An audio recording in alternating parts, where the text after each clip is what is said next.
All right, so today we're going to Pure Tuning to buy a new downpipe for my car, as well as a new air filter for the stock airbox. And what else am I getting? Oh fuck, I forgot my access port. That fucking sucks. I wonder if I need that. 12 seconds later.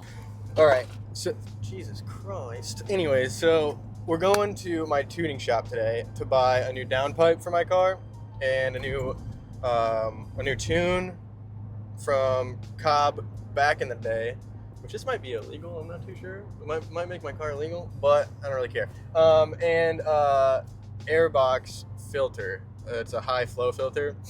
Basically, the stock airbox is going back in. Cobb air filter is coming out. The air intake is coming out, and putting it back to stock essentially. And apparently, that's supposed to make the car faster. A downpipe is better for Subarus. Like Subarus react to 3-inch downpipes better than they do to air intakes. And apparently, back in the day, before everything happened with EPA and Cobb. Basically, stage 0 was just like a cleanup tune. Stage 1 was what I have now, which is an air intake and a tune to get like 30 or 40 horsepower or something like that. And then stage 2 used to be taking the old airbox, putting it back in, and then putting a downpipe on from Cobb, which is what I'm doing now. So that's why I said my car might be a little bit illegal. The EPA doesn't like people like me. So yeah. At least you don't drive a deleted truck around. Well, I mean, this is a race truck. It's okay. It's for off-road use only. It's for what? Off-road use only. How many times have you taken it off-road? Except for in your fucking field. This is just what the disclaimer says. It says for off-road use only. Oh, I see. So you lied. Just no, it's a farm truck. No, it is a farm truck. Well, it's a work truck. Anyways, I had to go back and get my access port for the tune. Forgot about that. But we're back in the 450 that was broken, and we thought it was a bad tune, but actually, Josh, go ahead. So ended up being he found 10 issues with the Ford factory wiring harness. Damn! Big issue was the communication portal plug, which is down by his feet, behind the control box fuse panel and all that shit. The plug wasn't even completely latched, so it was just loose, and it kept connecting and disconnecting, which is why it kept going in and out of flint mode. So it took him about 20 hours going through my whole wiring harness, fixed all the other issues, got that issue all ironed out. He got my pusher intake installed, disaster prevention kit, CCV reroute, and coolant reroute, and he retuned everything. So now it's a one-of-one tune for my truck. It's not just a generic off-the-shelf tune. And it's about dialed in so far, but we'll be going over the whole truck in a future video. Yeah, basically it was a problem that wasn't his fault. It was Ford's fault, because Ford is bad. The problem itself cost me $3,000. Pretty cool stuff there. Tomorrow. All right, so we just took off the PCV valve. So if you come over here, we disconnected the PCV valve and plugged it. This basically was like an EPA thing that it's basically a little like a switch almost that is either plugging or at a certain RPM, if oil gets through the motor, instead of it just burning off, it'll go back into the motor and that gate will open, and those fail all the time. And we blew up our last car because it failed. So we don't have that problem anymore. Nice. We literally just plugged it where it would come back into the motor and then put some red Loctite on it, because yes, we never want this to come off again. And then on my air oil separator, you can see where the PCV valve hose would go. We plug that too, so it forces it back into the AOS, back into the motor, and then it'll just burn off. So now we just got to put the throttle body back on, and then she's done. And then we're going to start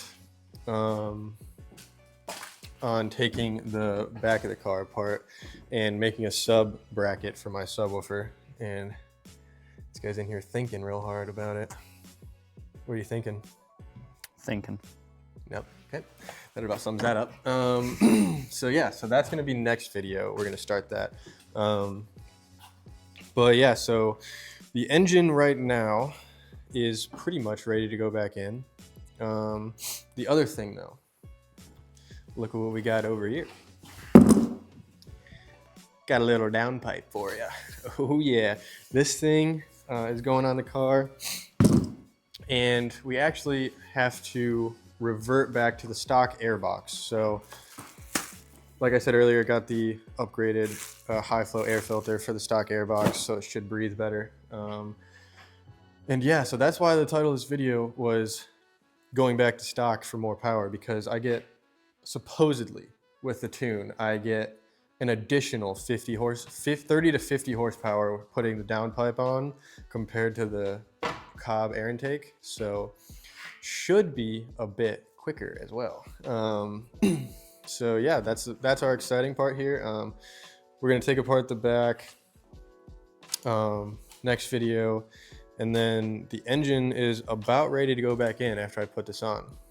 So we're gonna get to putting that on real quick. Yeah, and then we'll be done.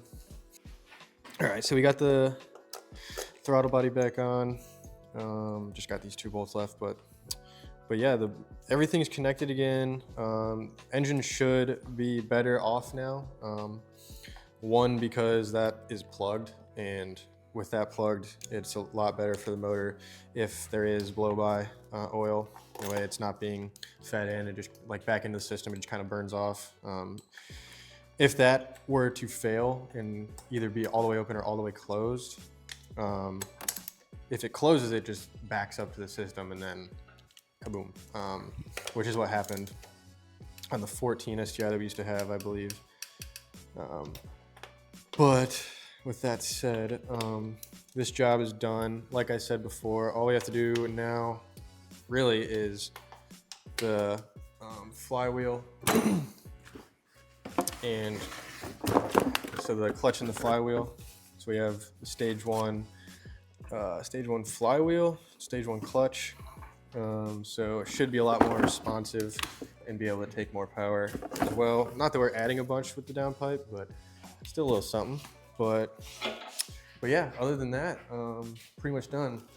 So other than this, we gotta add this flexible hose for the turbo, just kind of like a creature comfort, because this hose is just a hard metal line, and so it's kind of annoying to deal with. Get a flexible one, fixes your problem. But yeah, other than that, I think we're pretty much ready to send it back in the car, other than torquing down the engine mounts. So for that video, will just be little sum ups of like what's going on, and then time lapses of like us putting it back in. But yeah, other than that, I think we're good. And yeah, we'll see you guys in the next one.